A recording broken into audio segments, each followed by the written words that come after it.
ನಮಸ್ತೆ. 28/11/2025 ಶುಕ್ರವಾರ, ಶುಕ್ಲ ಪಕ್ಷ, 28 ನವಂಬರ್ 2025 ಫ್ರೈಡೇ. ಇವತ್ತು ಅಷ್ಟಮಿ ತಿಥಿ ಇದೆ, ಅಂದರೆ 8ನೇ ತಿಥಿ ಇದೆ. ರಾತ್ರಿ 12 ಗಂಟೆ 15 ನಿಮಿಷ 32 ಸೆಕೆಂಡ್ವರೆಗೂ. ಆನಂತರ ನವಮಿ.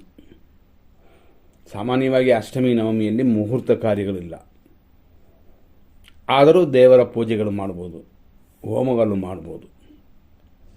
ಇವತ್ತಿನ ನಕ್ಷತ್ರ ಶತಭಿಷ. ರಾತ್ರಿ ಅಂದರೆ 12 ಗಂಟೆ ಮೇಲೆ, ಲೇಟ್ ನೈಟ್ 2 ಗಂಟೆ 49 ನಿಮಿಷ 24 ಸೆಕೆಂಡ್ವರೆಗೂ ಶತಭಿಷ. ಆನಂತರ ಬರೋದು ಪೂರ್ವಭಾದ್ರ. ಪೂರ್ವಭಾದ್ರಪದ ಅಂತಲೂ ಇದನ್ನು ಅಂತಾರೆ. ಶತಭಿಷ ನಕ್ಷತ್ರ ಇರುವವರೆಗೂ, ಅಂದರೆ ರಾತ್ರಿ 2:50ವರೆಗೂ ಕಾರ್ಯಸಿದ್ಧಿಯು ಸುಖವೂ ಉಂಟು. ಆದ್ದರಿಂದ ನಕ್ಷತ್ರ ದೋಷವಿಲ್ಲ. ಆದರೂ ತಿಥಿ ಇದು ಇರೋದರಿಂದ ಒಳ್ಳೆಯ ಕಾರ್ಯಗಳನ್ನ ಮಾಡೋಕ್ಕೆ ಅಡ್ಡಿ ಇಲ್ಲ. ಮುಹೂರ್ತ ಕಾರ್ಯಗಳು ಬೇಡ, ನೂತನ ಕಾರ್ಯಗಳು ಬೇಡ. ಅಂದರೆ ಹೊಸದಾಗಿ ಅಂಗಡಿ ಓಪನ್ ಮಾಡೋದು, ಇನ್ವೆಸ್ಟ್ ಮಾಡೋದು, ಅದು ಇವತ್ತು ಬೇಡ. ನಾಳೆನೂ ನವಮಿ ಇರೋದರಿಂದ ನಾಳೆ ಒಂದು ದಿನ ಬಿಟ್ಬಿಡಿ. 30ನೇ ತಾರೀಕು ಭಾನುವಾರ ಶುಭವಾಗಿರುತ್ತೆ. ಇವತ್ತು ಬೇರೆ ಬೇರೆ ವಿಷಯಗಳಿಗೂ ಬರೋಣ. ತಿಂಗಳಲ್ಲಿ ಬರುವ ದುರ್ಗಾಷ್ಟಮಿ ದಿನ, ಆದ್ದರಿಂದ ದುರ್ಗಾ ಪೂಜೆ, ಹೋಮ, ಯಾರಿಗೆ ರಾಹು ದೋಷವಿರುತ್ತದೆ ಅವರೆಲ್ಲ ದುರ್ಗಾ ಪೂಜೆ ಮಾಡಬಹುದು. ಇವತ್ತು ಬೆಳಗ್ಗೆ ಸೂರ್ಯೋದಯ 6:25ಗೆ. ಇವತ್ತಿನ ದಿನ ಪ್ರಕಾರ ಪೂರ್ವಭಾದ್ರ ನಕ್ಷತ್ರ, ಶತಭಿಷ ಅಂತ 2 ನಕ್ಷತ್ರ ನಂದಿವೆ. ಫಸ್ಟ್ ಬರುವ ಶತಭಿಷ ನಕ್ಷತ್ರ ರಾಕ್ಷಸ ಗಣ, ಆಮೇಲೆ ಬರುವಂಥ ಪೂರ್ವಭಾದ್ರ ನಕ್ಷತ್ರ ಮಾನುಷೀಯ ಗಣ. ಈ ರೀತಿಯಾಗಿ ಇವತ್ತಿನ ದಿನದಲ್ಲಿ ಕುಂಭರಾಶಿ ಇದೆ, ಅಂದರೆ ದಿನ ಪೂರ್ತಿ ಕುಂಭರಾಶಿ. ಆದ್ದರಿಂದಾಗಿ ಯಾವ ಮಕ್ಕಳು ಹುಟ್ಟಿದ್ರು ಕುಂಭರಾಶಿ ಅಂತ ತಿಳ್ಕೋಬೋದು. ಇದರಲ್ಲಿ ನಕ್ಷತ್ರ ಪಾದಗಳನ್ನ ನೋಡೋಣ. 6:25ರಿಂದ 8:40ವರೆಗೂ ಶತಭಿಷ ನಕ್ಷತ್ರ 1ನೇ ಪಾದ. ಆನಂತರ ಮಧ್ಯಾಹ್ನ 2:46ವರೆಗೂ 2ನೇ ಪಾದ ಶತಭಿಷ. ಆನಂತರ 2 ಗಂಟೆ 46 ನಿಮಿಷದ ಮೇಲೆ 8:49ವರೆಗೂ ಶತಭಿಷ ನಕ್ಷತ್ರ 3ನೇ ಪಾದ. ರಾತ್ರಿ 8:49ನ ಮೇಲೆ ರಾತ್ರಿ 2 ಗಂಟೆ 49 ನಿಮಿಷದವರೆಗೂ ಶತಭಿಷ ನಕ್ಷತ್ರ 4ನೇ ಪಾದ. ಆಮೇಲೆ 2:49ನ ಮೇಲೆ ಪೂರ್ವಭಾದ್ರ ನಕ್ಷತ್ರ ಪ್ರಾರಂಭವಾಗಿ ರಾತ್ರಿಯೆಲ್ಲ ಅದೇ ನಕ್ಷತ್ರ ಇರುತ್ತದೆ. ಇವತ್ತಿನ ಮಟ್ಟ ಮಧ್ಯಾಹ್ನ 12 ಗಂಟೆ 8 ನಿಮಿಷ. ಇವತ್ತಿನ ದಿನದಲ್ಲಿ 100% ಶುಭ ಅಶುಭ ವಿಷಯಗಳನ್ನ ನೋಡೋಣ. 100% ಶುಭ ಸಮಯ ಅಂತಂದರೆ 7:49 ಮೇಲೆ 8:40 ಶುಭ ಸಮಯ. 9:30ರಿಂದ 9:47ವರೆಗೂ ಇದೊಂದು ಸಮಯ. 12:10 ಅಂದರೆ ಮಧ್ಯಾಹ್ನದಿಂದ 2:57ವರೆಗೂ ಒಂದು ಸಮಯ. ಸಂಜೆ 4:27 ಮೇಲೆ ರಾತ್ರಿಯವರೆಗೂ ಶುಭವಾಗಿದೆ, ಅಂದರೆ ರಾತ್ರಿ 2:47ವರೆಗೂ. ಬೆಳಗಿನ ಜಾವ 4:55ನ ಮೇಲೆ, ಅಂದರೆ ಬ್ರಹ್ಮ ಮುಹೂರ್ತ ಅಂತೀವಿ, ಆ ಸಮಯದ ಮೇಲೆ ಶುಭವಾಗಿದೆ.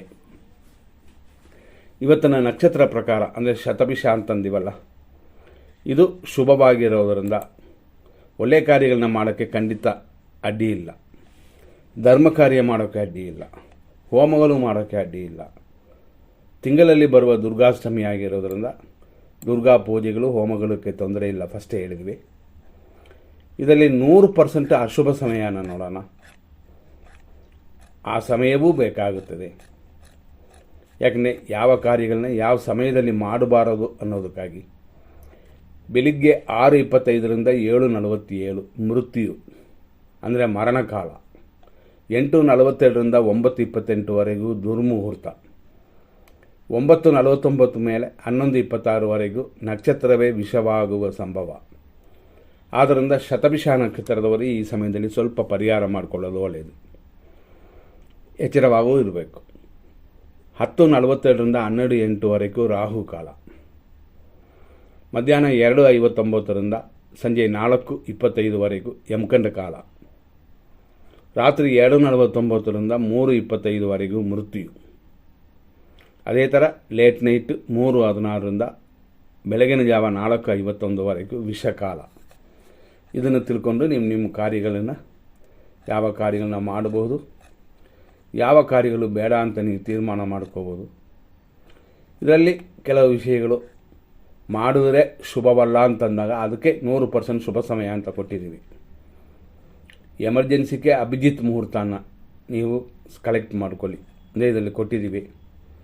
ಅಭಿಜಿತ್ ಮುಹೂರ್ತದಲ್ಲಿ ಮಾಡುವಂಥ ಕಾರ್ಯಗಳು ಇರೋದರಲ್ಲಿ ಇರುವಂಥ ದೋಷಗಳನ್ನು ಸ್ವಲ್ಪ ಕಡಿಮೆ ಮಾಡುತ್ತದೆ.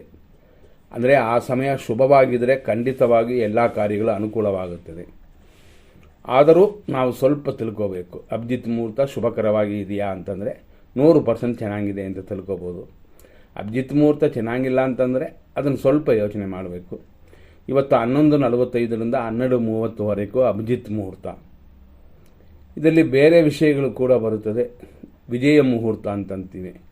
ಈ ವಿಜಯ ಮುಹೂರ್ತ ಇವತ್ತು ಇರುವಂಥದ್ದು ಮಧ್ಯಾಹ್ನ 2:02ರಿಂದ 4 ಅಂದರೆ 2:48ವರೆಗೂ. ಇದು ವಿಜಯ ಮುಹೂರ್ತ. ಇದೆಲ್ಲ ಇದ್ದರೂ ನಾವು ಕೊಟ್ಟಿರುವ ಸಮಯನ ಸರಿಯಾಗಿ ನೋಡಿಕೊಳ್ಳಿ. ಶುಭ ಸಮಯ ಅಂತ ಯಾವುದು ಕೊಟ್ಟಿರ್ತೀವೋ ಆ ಸಮಯದಲ್ಲಿ ಕಾರ್ಯಗಳು ಮಾಡಿ. ಅಮೃತ ಕಾಲ ಬರುತ್ತದೆ ಸಂಜೆ 7:32ರಿಂದ 9:09ವರೆಗೂ. ತಿಳ್ಕೊಂಡು ನಿಮ್ಮ ಕಾರ್ಯಗಳನ್ನ ಮಾಡಿದ್ರೆ ಖಂಡಿತವಾಗಿ ದೋಷಗಳಿಂದ ದೂರ ಆಗ್ಬೋದು. ಮುಂದಿನ ಸಂಚಿಕೆಯಲ್ಲಿ ನೋಡೋಣ. ಧನ್ಯವಾದಗಳು.